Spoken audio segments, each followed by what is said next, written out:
was different at first coming in because of the being inside the walls, and being here was kind of scary because I was, oh, I'm in a jail and stuff, you know. But it, you know, I feel safe in here with the women. I don't, you know, I'm not fearful of that. And the deputies, they know what we're here to do, and we know what their job is to do. So we both work together pretty good.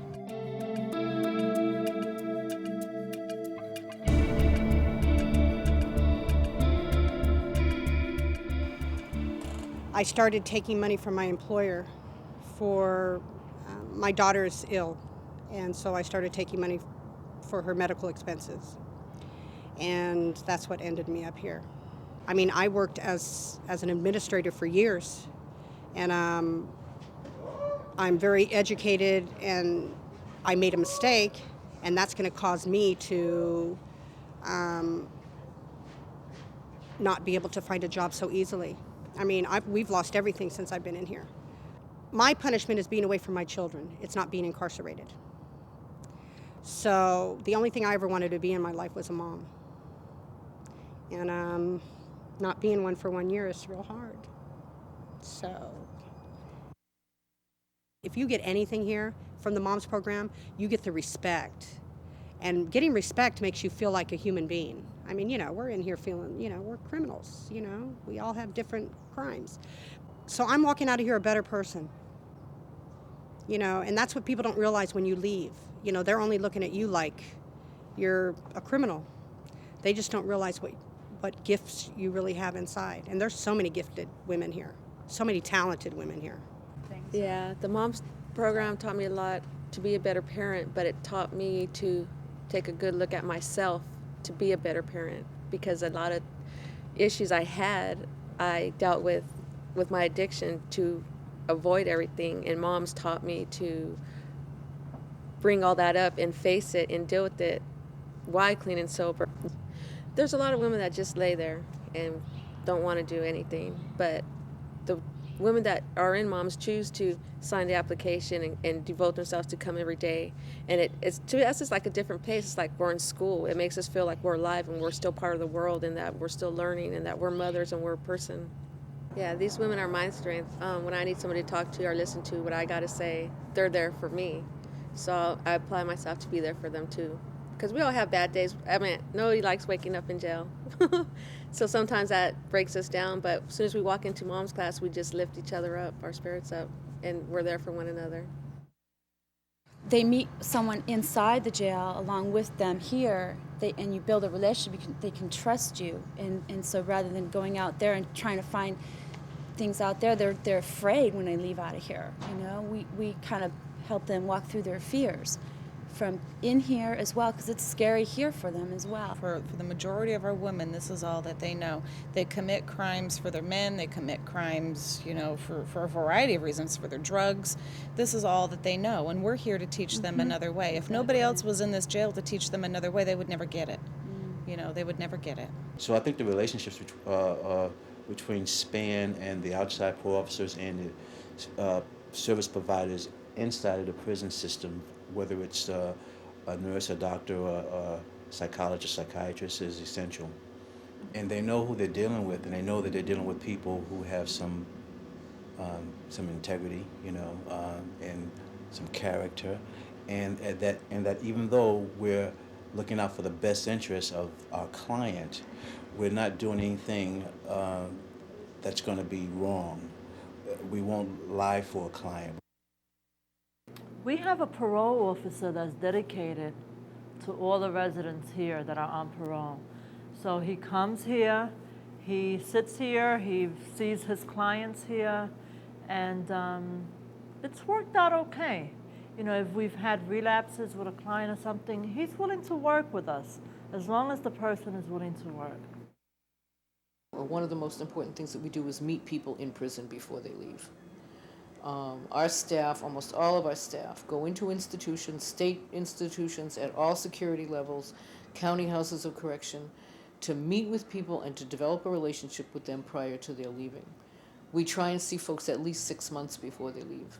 Trust is a huge issue. Being able to feel safe is a huge issue. And being able to build a relationship with someone while they're in an institution, lets them know that we are aware of where they are, what they've experienced, what that's all about.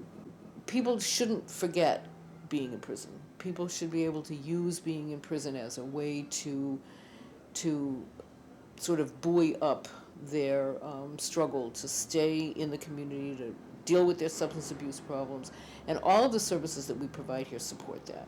And I was crying for help, but nobody was trying to help me. This lady just showed up out of nowhere and told me, listen, I got these people with a nice program. You're going to love it. I mean, you just got to give them a chance. And that's how I met Span. About 10 days before I wrapped up, I went to see her. She said, don't forget about me. I called some people for you. They're going to pick you up. And I looked at her, and she looked so sincere that I looked at her, I just said, okay, I'll go with them. I came straight here, went to the program, did whatever they told me to do. I was already clean, you know, for 4 years, but I needed help. I wasn't going to do it alone. We make a presentation to people who are pre-release, who are in the pre-release. And it's a general presentation to talk about Fortune Services at large, but specifically about the HIV unit.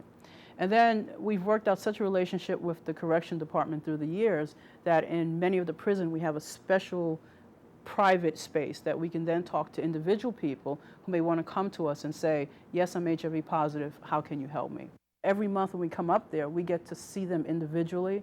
We get to talk to them about what's going on with their case. It's a preparation so that when they come out, we've put as much in place for them as possible to help with the successful transition. And the case manager will work with them and reassess what the discharge planner has done in those few months of working with them while they're in the facility. Heard about it, through other prisoners. And they gave me the name of the director here, and I wrote her directly while I was in prison, asked them for help. And they responded. And then they helped me with the parole people up at the prison. I guess they have a relationship with them. That helped a lot, because I certainly didn't. Send someone in to work with me 6 months prior to my release. And, they came up like once a month, to do update on paperwork. It's like in different stages. And I knew that everything was going to be all right because I had something in plan. I had an aftercare plan, sort of, because, prison to me was like my treatment facility. I could stay clean in prison, but it was when I got out of prison what I was going to do. We call, especially state prisons, we call in advance and say we'd like to meet with so-and-so. They're happy to have us because we're performing a service for them as well as for the inmates. We're interested in our clients following up on our program. If they're following up on our program, they're doing okay with parole.